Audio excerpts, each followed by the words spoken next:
Hi and good evening. Thank you for watching. I'm Shakil 5858. I am Buddham. Now the latest headlines from world channels and news agencies.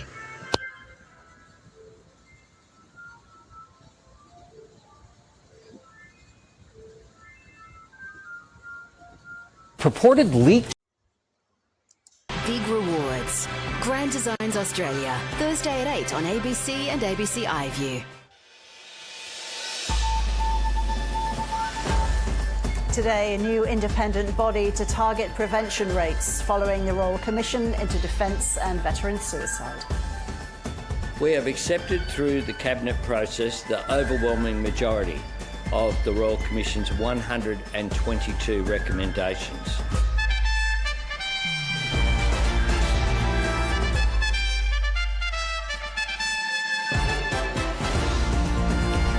Also ahead, US President Joe Biden pardons his son Hunter for gun and tax crimes despite vowing not to.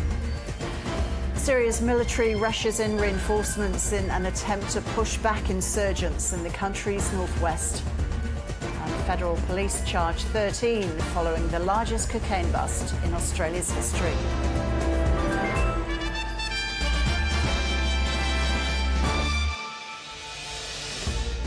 Hello and welcome to ABC News. I'm Ros Childs. 3 months after the landmark findings of the Royal Commission into Defence and Veteran Suicide, the federal government has accepted most of the 122 recommendations.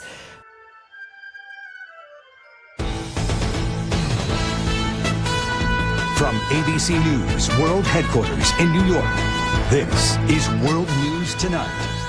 Good evening, everyone. Thanks so much for joining us on this busy Sunday. I'm Lindsay Davis. As we come on the air in the West, there is breaking news. President Biden has just announced that he has pardoned his son Hunter on gun and tax charges.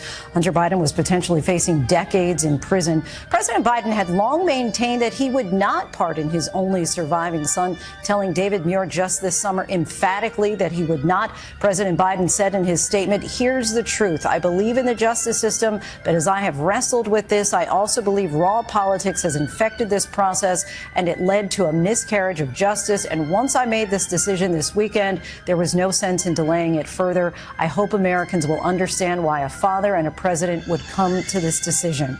ABC's chief White House correspondent Mary Bruce joins us now on the phone. Mary, President Biden is now doing what he said he would not. Why now? And Lindsay, for months, the president made clear this was something he simply was. Mary Bruce, our thanks to you. Here in the East, millions of Americans are under winter weather alerts for the first time this season, and there is more to come. Later this week, snow could hit the I-95 corridor. But tonight, there is a lake effect snow warning from Cleveland to Buffalo. These images are from Watertown, New York. To the west, the Buffalo Bills called for volunteers to help clear the snow ahead of tonight's game. And Governor Hochul is promising more resources to try to keep the roads moving. Just outside of Buffalo, a rare winter water spout was spotted offshore in Lake Erie. Pennsylvania's governor called up the National Guard to assist in what's being called a historic storm that's dumping feet of snow in the area. And this all comes during one of the busiest travel days of the year, with millions on the move after the Thanksgiving holiday. Samara. Tonight, the monster snowmaker dumping up to 6 feet of snow around the Great Lakes on one of the busiest travel days ever. Unrelenting snow pounding western New York and Pennsylvania. Cars either trapped on roads or skidding off of them. Look at that. People told to stay home. Don't travel unless you absolutely have to. All of it as fans help dig out Buffalo's stadium ahead of tonight's Bills game. Holiday travel smashing records today in the air and on the ground. So how smoothly did it go? Plus, that stowaway who snuck onto a Delta plane to France, now detained again on another flight. We'll tell you why. The firestorm over President-elect Trump's pick to lead the FBI. Critics blasting Kash Patel as unqualified. The promises he's made to purge the agency. Inside look at how stores are gearing up for Cyber Monday. This shipment facility, the size of 26 football fields. Millions of items come into this building and millions go out. And there's good news tonight. Families made permanent. Our cameras are there as one judge grants adoption after adoption, with so much to be thankful for. This is NBC Nightly News. We're going to bring in co-host of The Five, Judge Jeanine Pirro. She's like a sister to me, and she also has plenty to say always. In fact, she never has it. She never has enough time to get it all in. So now you've got plenty of time on this show. So what do you think? I know you're not surprised. I know you're not shocked, but you've spent years talking about this. So what's your take? Well, I think it's kind of ironic that you've got Joe Biden saying that, calling out the media for mistreating his son. I think everyone needs to step back for a minute. And as he attacks everyone for, his son's wrongdoing, we have to recognize that it was his own Department of Justice that indicted his son.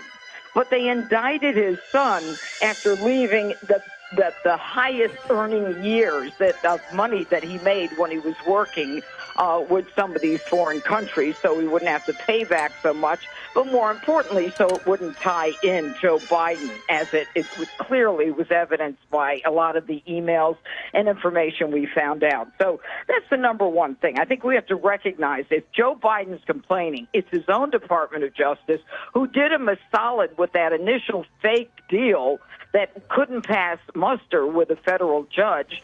And then, he ends up getting a real sweet deal in any event. So, and for those prosecutors who say they would never prosecute these kinds of cases, I wholeheartedly disagree. They do. You don't look at a federal statute and say, gee, they wrote the law, but, he's a good guy. He's not a good guy. He had the gun when he was showing himself off, unclothed, which that's a moral issue and not a legal one, but with the drugs and the hookers, which kind of adds to it. But more importantly, the idea that people don't go to prison for a tax evasion is kind of crazy. They do all the time. And finally, I think that, with this whole thing about the pardon, this pardon, remember, is before the sentence, before he served his term. And Americans need to understand that a lot of people get pardoned after they've, served their time, paid their debt to society. That's very different from here. The guy doesn't even get sentenced. Nothing really happens. And it's like, okay. And I believe, by the way, there's no way he was going to not pardon his son. But I can't.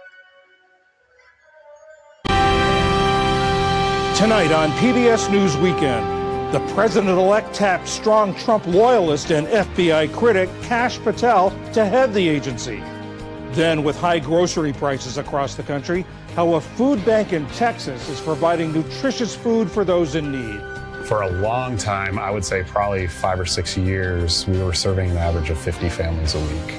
10 years later, serving about 220 families a week. The rising cost of things has, I think, brought more and more families to us.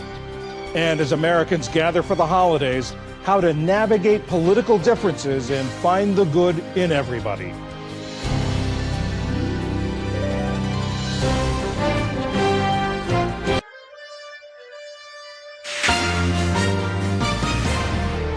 On this Sunday night, meteorological winter begins with a blast. Heavy snow pummels communities from BC to Ontario. I'd never seen this much snow, 4 feet, 5 feet. As Environment Canada releases its winter forecast.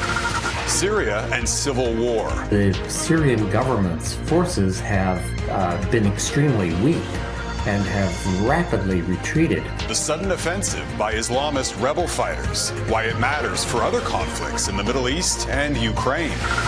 Pipeline politics as Donald Trump pushes to revive Keystone XL. Another pipeline project on the West Coast hits a wall. We're celebrating kind of the first step of the end of the PRGT pipeline.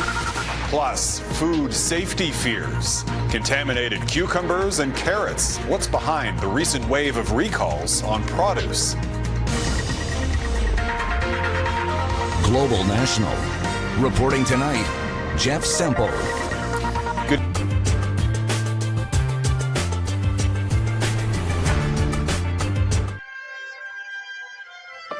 Breaking tonight, U.S. President Joe Biden pardons his son Hunter. The extraordinary move, a stunning reversal just weeks before Donald Trump takes office.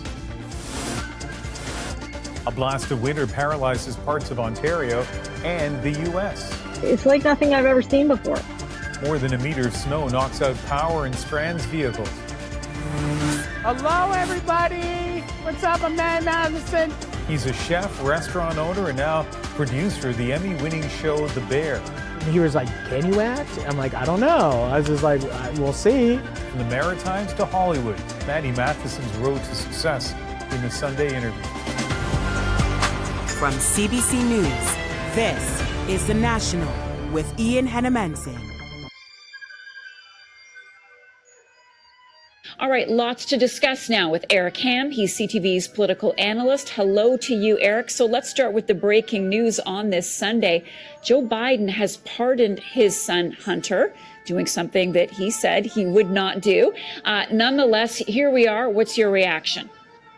Well, I think there were many questions about whether or not Joe Biden would actually go through with his decision earlier to not pardon his son. But when you read his statement, clearly he believes that this was a political case. And so what we're seeing here is Joe Biden is now putting his finger on the thumb of justice and saying that, quite simply, Hunter Biden got a raw deal, and so he is pardoning him as a result. The question now becomes, what will we hear from the president-elect and some of his supporters, particularly Pam Bondi, who Donald Trump has already nominated to be the new attorney general?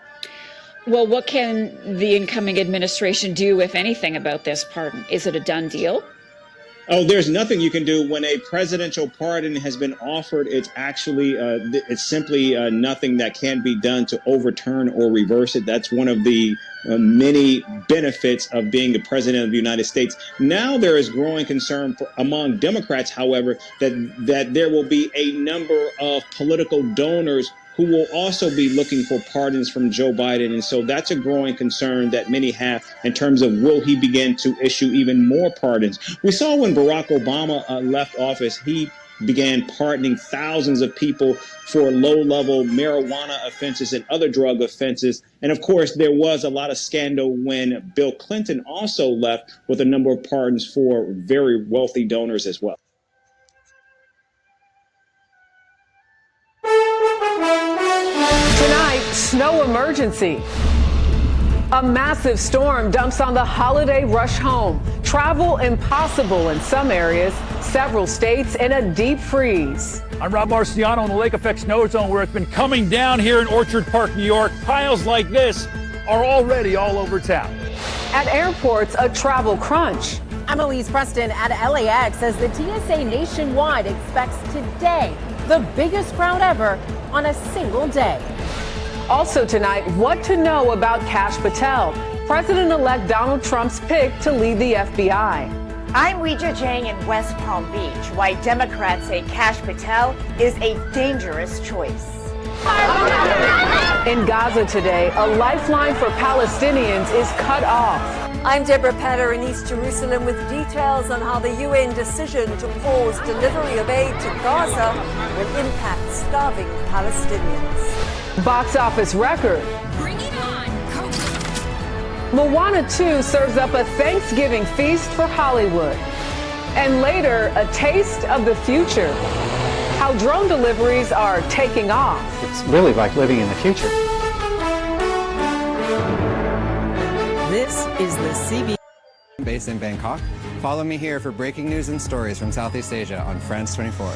Matt Hunt, one of the 200 France 24 correspondents around the world.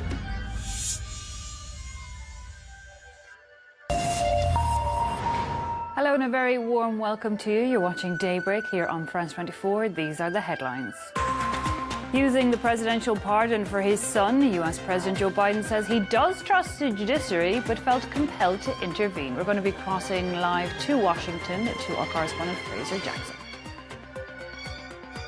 Syrian and Russian army forces strike Idlib. Opposition rescue teams say at least 25 people were killed there. The war in Syria reigniting after rebels retook Aleppo last week. And pressure on the Prime Minister of France's Michel Barnier, facing strong opposition to his proposed budget, with both left and right-wing groups threatening to call for a vote of no confidence. Let's Good to have you with us. Well, also coming up, wearing cycling helmets and head torches, some 87 runners squeezed through dark, damp tunnels for the world's first underground marathon, running through a World War II bunker.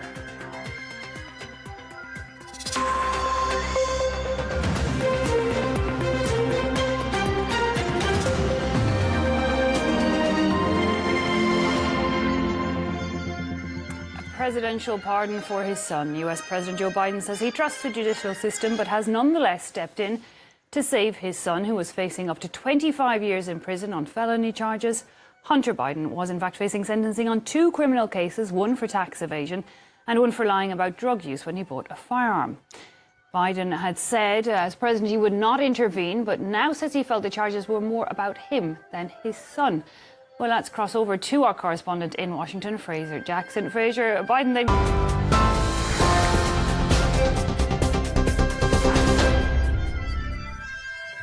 thank you very much, and good evening to you. 2 minutes past 9. The top story tonight. Well, more than 20,000 migrants have crossed the Channel since Sir Keir Starmer became Prime Minister. That's the biggest milestone in just 5 months, quicker than Rishi Sunak during his time in number 10, where it took... In fact, I believe we can head straight back to Mark. For the very latest GB News direct to your smartphone, sign up to News Alerts by scanning the QR code or...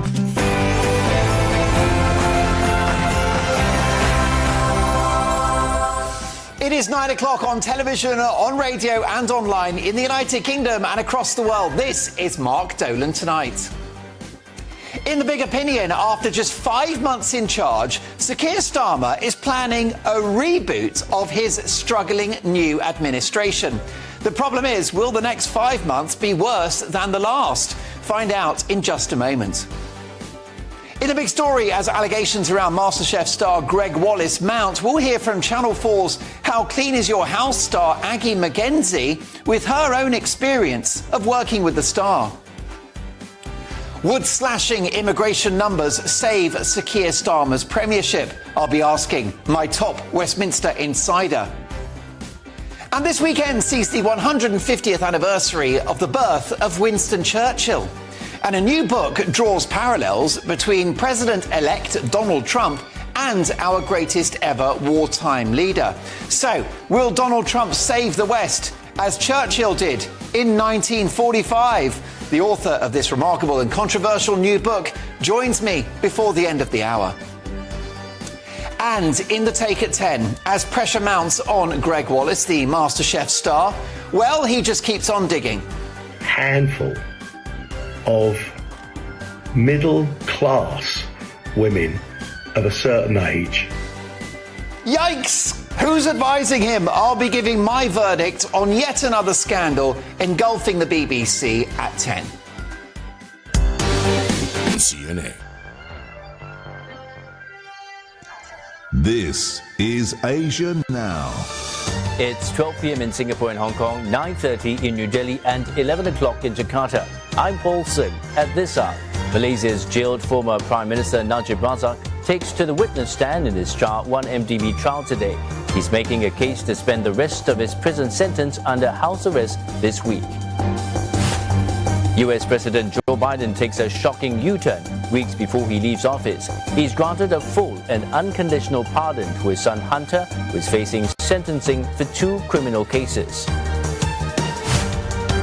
And Ukraine's president confirms the first deaths of North Korean troops.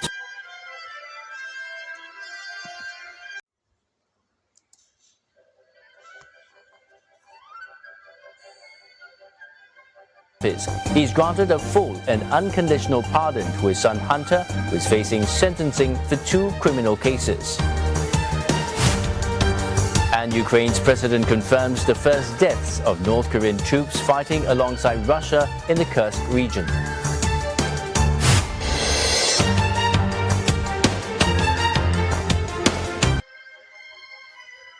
Greg Wallace has always denied allegations of inappropriate sexual comments and behaviour since they first emerged, but his online reaction has now gone from defence to offence. Would like to thank... On his Instagram account, he at first thanked people for their support. Reaching out and showing their support.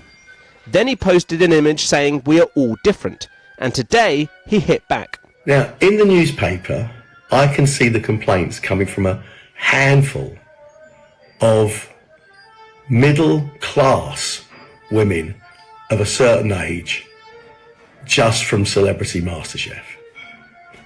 This isn't right.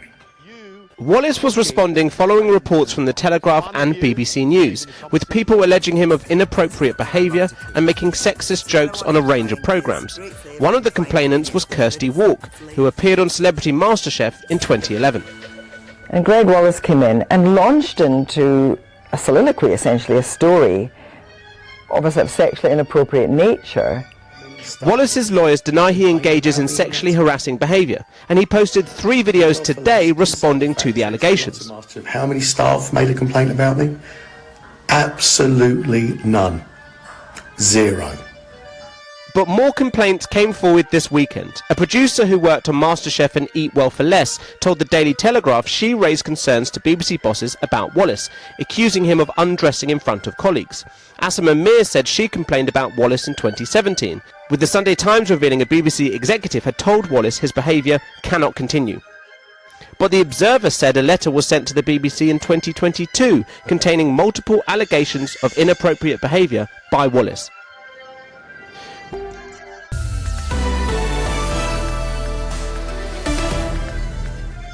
This is DW News, and these are our top stories. There have been fresh clashes outside the parliament in the Georgian capital of Tbilisi, where protesters have been gathering since the government suspended efforts to join the European Union. Georgia's prime minister rejected calls for new elections ahead of a 4th night of mass protests. Demonstrators fear Georgia is moving closer to Russia. Syria's military is rushing reinforcements to the northwest and launching airstrikes against insurgents who seized the city of Aleppo in a surprise offensive. The rebels are now advancing in neighboring Hama province. While some residents are welcoming the fighters, thousands are fleeing and seeking refuge in displaced persons camps. U.S. President Joe Biden has pardoned his son, sparing him a possible prison term. Hunter Biden was facing sentencing in 2 criminal cases related to tax evasion and illegally buying a gun. Biden previously said he would not use his presidential powers to pardon his son or commute his sentence. This is DW News from Berlin, and remember you can find much more news on our website. That's dw.com.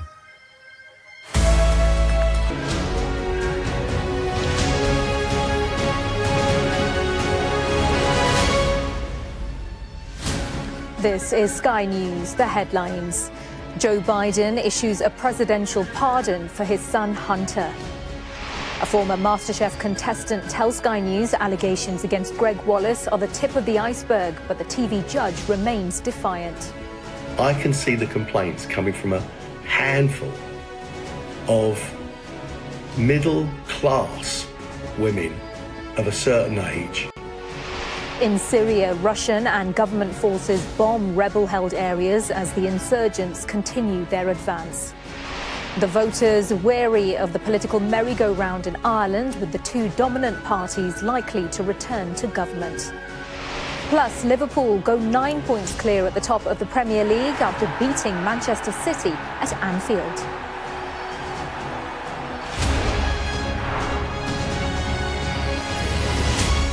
Good morning. Welcome to the programme. The US President. The list of presidential hopefuls in Ivory Coast just grew bigger.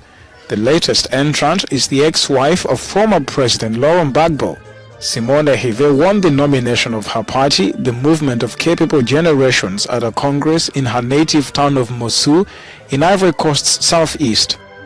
In an acceptance speech, Hive listed national reconciliation through amnesty, food sovereignty and industrialization as her priorities. Laurent Gbagbo,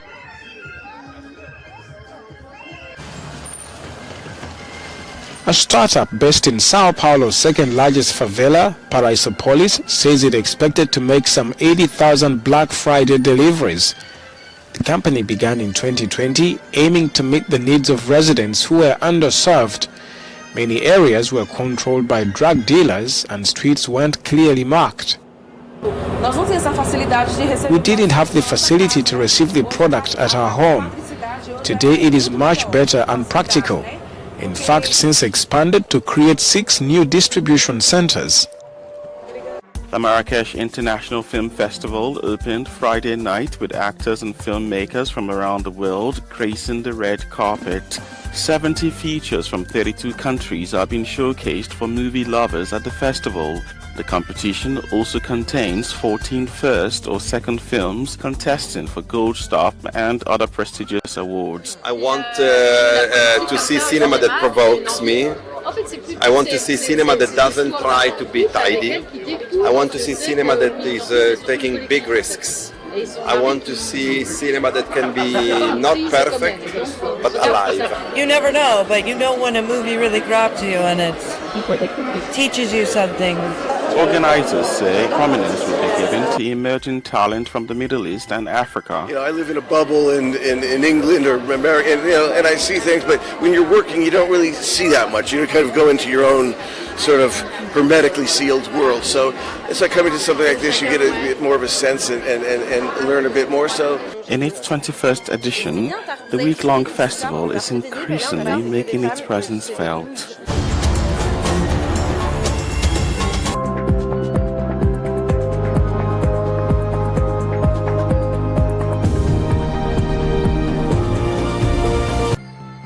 Opposition forces in Syria make further advances towards the south after seizing control of Aleppo. Hello and welcome to TRT World, live from Istanbul. I'm Aaron Armstrong. Also ahead on the programme, the UN stops aid deliveries into Gaza through the Israeli-controlled border crossing after a series of attacks from local gangs.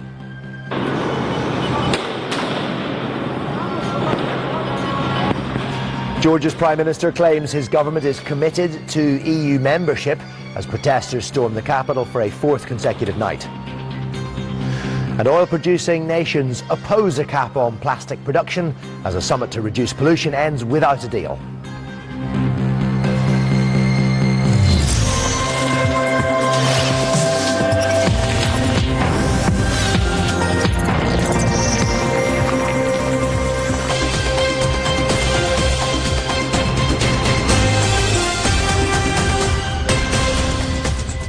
Hello and welcome to the World Today on CGTN, coming to you live from Beijing. I'm Su Yuting. Our top story. The Syrian military has rushed reinforcements to the country's northwest and launched airstrikes to push back insurgents who seized the city of Aleppo in a surprise offensive. The insurgency led by jihad group Hayat Tahrir al-Sham launched their campaign on Wednesday, attacking Aleppo and the countryside around Idlib before moving towards neighboring Hama province. And Syrian government forces have halted the advance of militants in the countryside of Hama province, reclaiming some villages after days of intense clashes. And in a video broadcast on state TV on Sunday, Syrian Army General Abdullah Krem Mohammed Ibrahim vowed to deal decisively with anyone acting outside the law or resorting to violence. He conducted a field tour in the Hama countryside, meeting with Syrian army members. And the fighting has intensified in the past few days after 4 years of relative calm and unchanged control of territory between the warring parties. Hadai Kazwini has more.